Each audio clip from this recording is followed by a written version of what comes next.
Бұл қуыршақ Қазақстанға келгеннен кейін балалар жоғала бастады.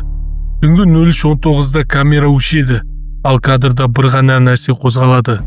Егер сен бұл қуыршақтың көзіне қарасаң, ол сені байқап қойған. Осы видеоны соңына дейін көруге кеңес беремін. Сәлем, қорқынышты оқиғаларды сүйетін көрермен, арнаға тіркеліп, қазақша контентті қолдап кет.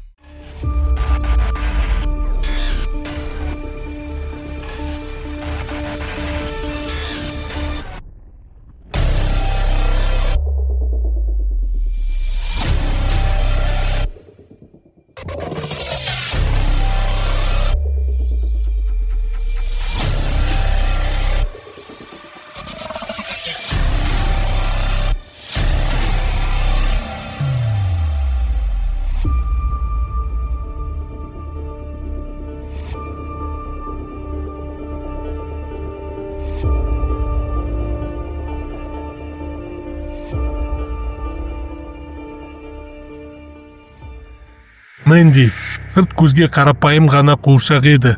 Ақ көйлек, қоңыр шаш, үлкен көк көздер, бірақ бір ерекше нәрсе бар болатын. Оның көз қарасы тірі адамдай сезілетін. 1970 жылдары Канададағы шағын қалашықта тұратын бір әйел бұл қуыршақты антиквариат дүкеніне сатып алды. Дүкен иесі оны сатқысы келмегендей болды. Бұл қуыршақ көп үйде тұрмады деген еді ол сыбырлап. Әйел мән бермеді. Алғашқы түнде ақ үйде бір түрлі дыбыстар естіле бастады. Қуыршақ тұрған бөлмеден баланың сыбдыры, кейде сыңғырық күлкі шығатын. Таңертең тұрса, Мэнди басқа жерге ауысып кеткен.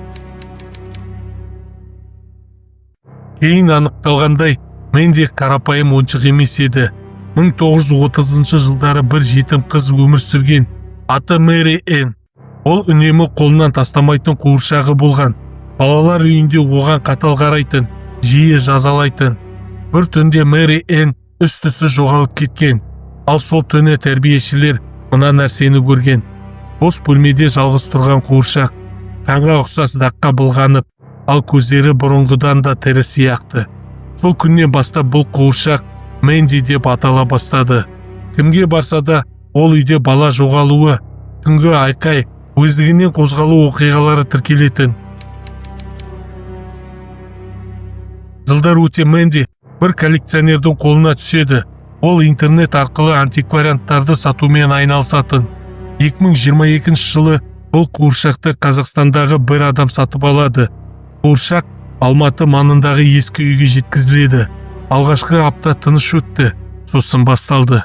Үйде баланың табанының дыбысы, айнада артық көлеңке, қуыршақтың беті түн сайын басқаша көрінуі. Үй иесінің айтуынша, кейде ол жылап тұрғандай көрінеді, ал кейде жымиып тұрады. Бір түні үй иесі камера қойып кетеді. Таңертең жазбаны көргенде қаны мұздайды. Сағат 03:17. Мэнди орнында отыр. 03:18. Басындағы қуыршақ басын жайлап көтереді. 03:19. Камераға тура қарайды. 03:20. Экранда тек бір сөз естіледі. Мен жалғыз емеспін. Сол түні үй иесінің 7 жастағы жиені түсініксіз жағдайда жоғалып кеткен. Полиция ештеңе таба алмады. Тек бір нәрсе ғана өзгерді. Мэнди қуыршағы бұрынғыдан ауырлап кеткендей болды. Қуыршақ мөрленген жәшікке салынып, Алматыдан тыс бір ескі қоймаға жеткізілді. Қоймада тек бір күзетші болатын, 50 жастағы Серік. Алғашқы түні бәрі тыныш өтті. Екінші түні түнгі сағат 02:40-та ол жәшіктің ішінен тарсылдаған дыбысты естіді. Тышқан шығар деп мән бермеді. Бірақ дыбыс бір қалыпты емес еді. Бұл баланың тырнағымен ағашты тырналағандай дыбыс болатын. Таңертең жәшікті тексергенде сыртында кішкентай алақанның ізі қалған. Ішін ашпады, бірақ сол күннен кейін Серік ұйықтай алмай қалды.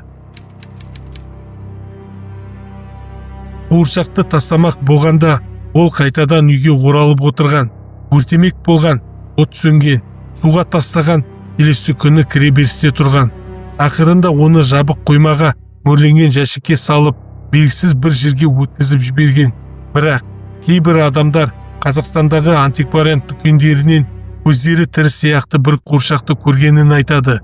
Егер сен түнде бала күлкісін естісең, бөлмеде ойыншық өз орнында тұрмаса, немесе қуыршақ саған қарап тұрғандай сезілсе, бәлкім Мэнди сені таңдаған шығар. Кенет сондай қуыршақты көрсең, оның аты жазулы болуы мүмкін. Мэнди.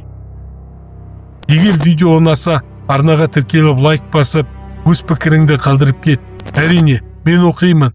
Қазақша контенттің дамуына қолдауларың қажет.